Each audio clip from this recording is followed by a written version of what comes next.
സിവിക എങ്ങനെയുണ്ടായിരുന്നു ഒരു സിനിമയിൽ അഭിനയിച്ച എക്സ്പീരിയൻസ്? സലാം സാറിന്റെ ഡയറക്ഷൻ ഒക്കെ എങ്ങനെയുണ്ടായിരുന്നു? എല്ലാവർക്കും നമസ്കാരം.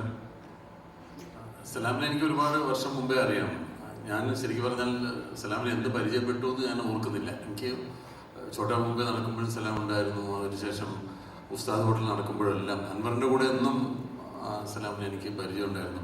അതിനുശേഷം എപ്പോഴും എന്നെ കാണാൻ വരികയും എന്നോട് വളരെ അടുപ്പമുള്ള ഒരാളാണ്. അപ്പം കുറെ കാലമായി ഇസ്ലാമിക്കിന് ഓരോരോ പ്രോജക്റ്റുകൾ പ്ലാൻ ചെയ്യുന്നു. ചിലപ്പോൾ അത് നീണ്ടുപോകുന്നു. ആദ്യം ദുൽഖറിനെ വെച്ചൊരു പ്രോജക്റ്റ് പ്ലാൻ ചെയ്തു. അത് ഉദ്ദേശിച്ച സമയത്ത് നടന്നില്ല. അപ്പം ഇങ്ങനെ എപ്പോഴാണ് സലാം ആദ്യം ഒരു സിനിമ ചെയ്യുന്നതെന്ന് ഞാനും വെയിറ്റ് ചെയ്തിരിക്കുകയായിരുന്നു. അപ്പോഴാണ് ഈ ഉടുമ്പൻചോല വിഷൻ എന്ന് പറയുന്ന സിനിമയുടെ സബ്ജക്റ്റ് ഒരിക്കൽ വന്ന് പറയുന്നതും ഒക്കെ.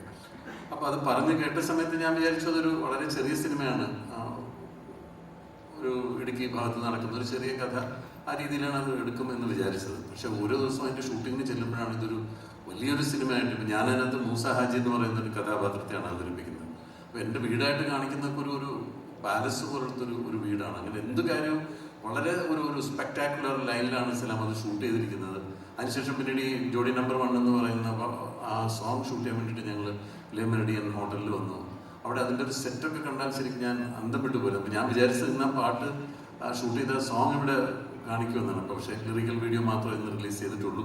ആ സോങ് അതിഗംഭീരമായി വന്നിട്ടുള്ളൊരു സോങ്ങാണ്. അതുപോലെ തന്നെ ഈ സിനിമയും സലാം ഒരു ആദ്യമായിട്ട് ഡയറക്റ്റ് ചെയ്യുന്ന ഒരാളാണ് സലാം. നമുക്ക് സിനിമ ഡയറക്റ്റ് ചെയ്യുന്നത് കാണുമ്പോൾ തോന്നില്ല, കാരണം അത്രയും എക്സ്പീരിയൻസ് ഉള്ളതുകൊണ്ടാണ്. എന്ത് കാര്യവും അത് സലാം ഉദ്ദേശിക്കുന്ന രീതിയിൽ തന്നെ എടുത്ത്. ഇപ്പം എന്നോടൊക്കെ സലാമിന് എന്തെങ്കിലും ഒന്ന് പറയാൻ ഭയങ്കര പേടിയുള്ള ഒരാളാണ്. അപ്പം എൻ്റെ അടുത്ത് വന്നിട്ട് അങ്ങനെ എടുക്കണമൊക്കെ എന്നൊക്കെ ചോദിക്കും. പക്ഷെ എന്തും നമ്മളെ കൊണ്ടത് പറഞ്ഞ് ചെയ്യിച്ചിരിക്കും. സലാമിന് വേണ്ടത് സലാം എടുത്ത് ആ രീതിയിൽ തന്നെയാണ് സിനിമ ഷൂട്ട് ചെയ്തിട്ടുള്ളത്. അതൊരു വൻ വിജയമായി തീരട്ടെ. ഇസ്ലാമിൻ്റെ ആദ്യ സംരംഭം ഒരു വിജയമാകട്ടെ എന്ന് ഞാൻ എനിക്ക് ഇസ്ലാമിനോടുള്ള വ്യക്തിപരമായ അടുപ്പം വെച്ച് ഞാൻ പ്രാർത്ഥിക്കുന്നു.